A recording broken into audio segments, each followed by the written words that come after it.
Most of us remember the Odyssey from high school English class as a straightforward adventure, a legendary warrior battling through monsters and witches to reclaim his glorious throne. But Christopher Nolan's new 2026 adaptation discards that triumphant narrative. He reconstructs the 3,000-year-old epic into a dark, psychological thriller. Matt Damon plays the King of Ithaca as a man hollowed out by trauma, a leader who actually fears the very shores he spent a decade trying to reach. He is constantly chased out of the dark underworld by the angry ghosts of soldiers who died under his command. Nolan's focus on this internal wreckage suggests that the ancient poem is less a monster-hunting adventure and more a study of the inescapable price a leader pays for his survival. Spanning 10 years and thousands of miles across the Mediterranean, the journey back to Ithaca is incredibly isolating. The 1997 television miniseries frames this delay as a direct result of Odysseus's unchecked ego. He mocks the sea god Poseidon after the fall of Troy, bringing a brutal curse upon his own crew. Earlier adaptations explored the internal cost of that exile. The 1954 film, starring Kirk Douglas, uses amnesia as a metaphor for a soldier stripped of his identity by the violence he witnessed. Nolan escalates this concept by tracing the hero's trauma directly back to his most famous military victory. The Trojan horse is stripped of its legendary status.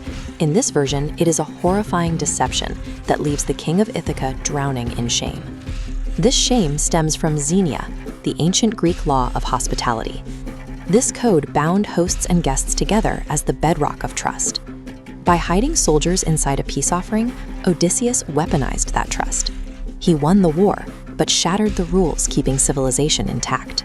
Success achieved through moral corruption strips away the self, turning the hero's past into a prison.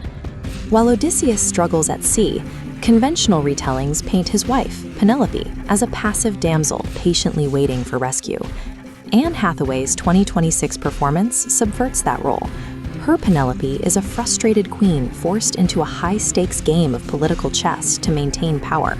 She also faces a threat from within her own family. Her son, Telemachus, aggressively maneuvers to seize the throne in his father's absence. Between the invaders and the ambitious heir, the Ithaca Odysseus left behind no longer exists. The kingdom has evolved into something entirely unrecognizable. The world doesn't freeze in time while you are away. Clinging to an unchanged past ensures you can never truly return. In the 1997 miniseries, the climax is simple.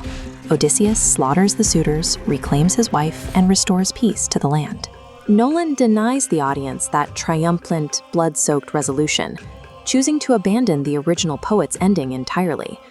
Odysseus realizes that executing the suitors would simply repeat his sins at Troy, triggering another cycle of violence and violating the laws of hospitality once again. To break that cycle, he makes a final choice. He abdicates the throne and accepts a self-imposed exile. The Greeks called the concept of homecoming nostos, but physically arriving at a geographic coordinate means nothing if you haven't earned the moral right to be there. In the end, home is a moral judgment. You cannot outrun the weight of your own actions, and growth only begins when you accept the permanent consequences of your past.